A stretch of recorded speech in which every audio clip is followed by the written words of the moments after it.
Hey y'all, I'm Mary Paige Nance and I play Marsha Murphy. Come walk to work with me. Let's go. You know, I'm good. It was a bit of a busy day. Okay. But I'm good. I took a little walk with my dog, Newt. Yes.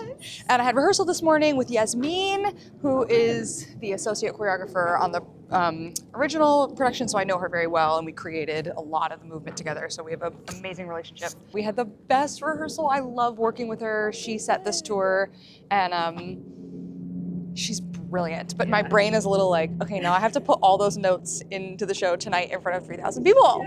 So I'm a little like, dee-dee-dee-dee-doo-doo-doo.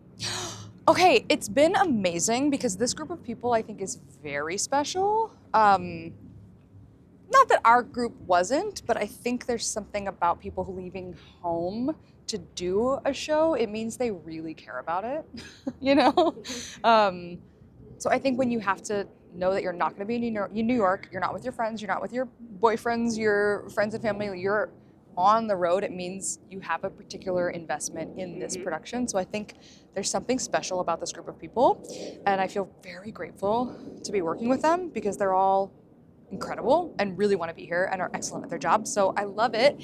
And it's been nice to revisit it with different people, you know, like there's different energy, there's a different, I don't know, everyone. There's a different, I mean, Nick is the only person who's consistent. So every other person in the show is completely new. So it's very fun to do the show with fresh energy, new energy, and I just love it. And I love everyone. They're so, you can tell they really love it.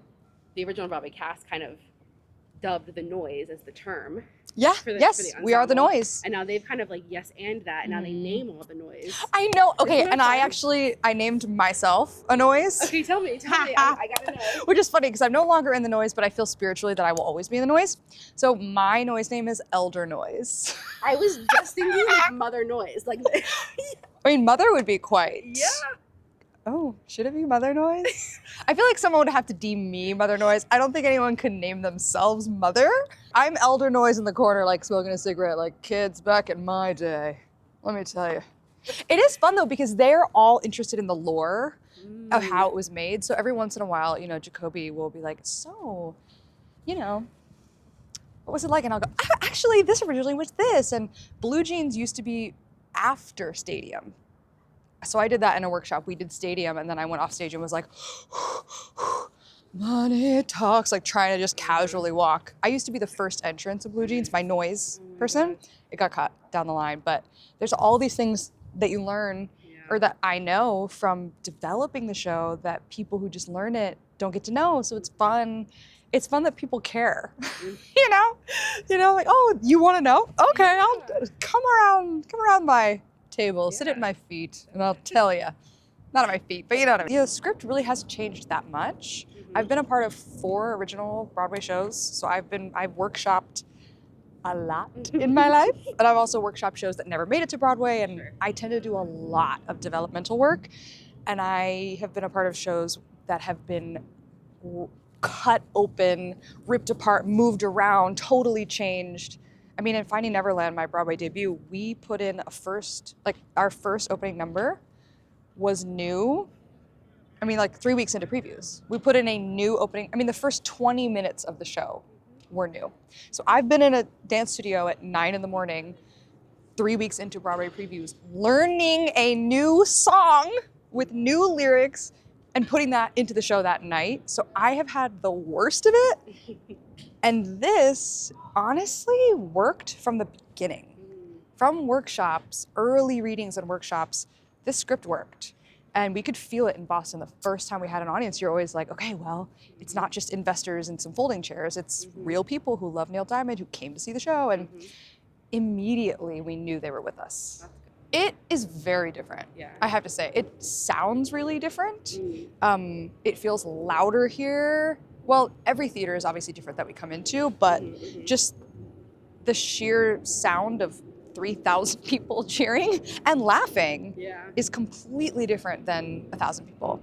And the audiences are different depending on what city we're in. So in New York, people come from all over, so it's a bit of a mixed bag. And then here you get people who are like very specifically one kind of culture a little bit. Sure.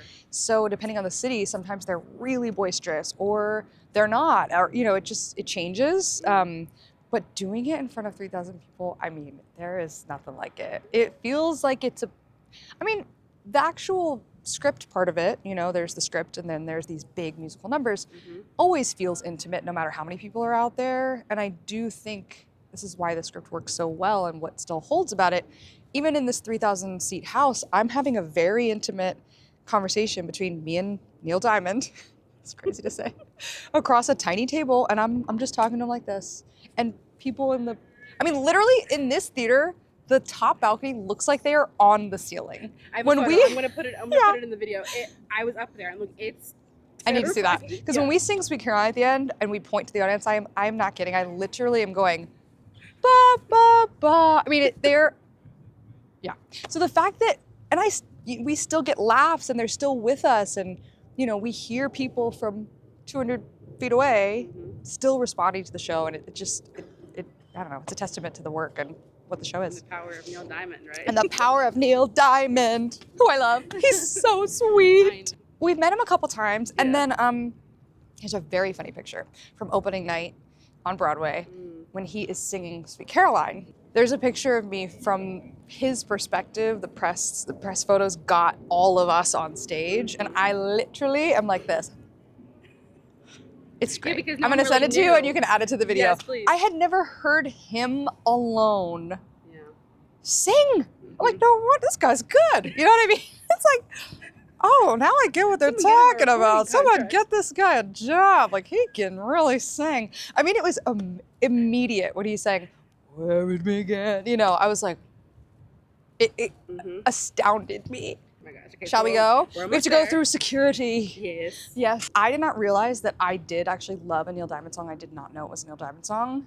Crunchy Granola Sweet, which we danced to in Stadium, and I grew up listening to on the Fosse soundtrack.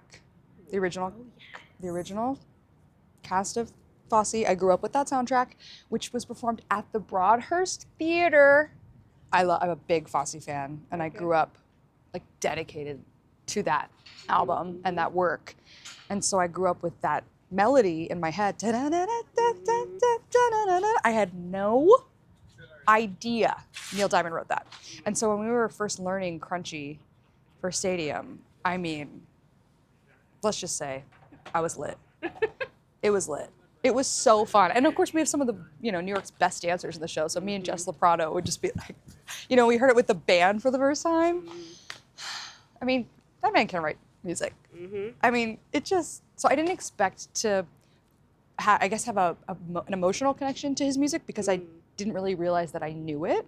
Because I grew up more listening to country because I'm from Virginia and my family, that's just what we were into. So that was a surprise. Still hits every night. I mean, I never got tired. I mean, I'm tired. I was tired doing that dance, but I'm telling you, no matter how tired I was, when that band hit, I'm just like, you know, it's just, kidding, come on. First started working on Love on the Rocks, I didn't know. Okay. I had never heard that song. Sorry, Neil. I feel like the doctor. You don't really know your song, sorry. Love on the Rocks, I did not know, and I understudied the role of Jay on Broadway, and when I learned it to sing it, I fell in love with it. And there's an album he has that he recorded relatively recently with all of his music with the London Philharmonic. Please correct me. Symphony. There's some London orchestra. You'll fact check me. Yeah. That's Neil and an orchestra. And hearing his music with a full orchestra, chills. That song in particular, I love and totally fell in love with. Thank you for walking to work with me. I'm here. I have to go do the musical. I get to go do the musical. I'm going to think about the hundreds of notes that I got from Yasmin today and hopefully do a good job in front of 3,000 people. I'm really excited for work tonight, actually. I'm choosing not to be nervous. I'm choosing to be excited. Yeah. So you guys have to come. You have to come see us. You cannot miss this because it's never going to be as good as this. And we're touring to a city near you and you have to come.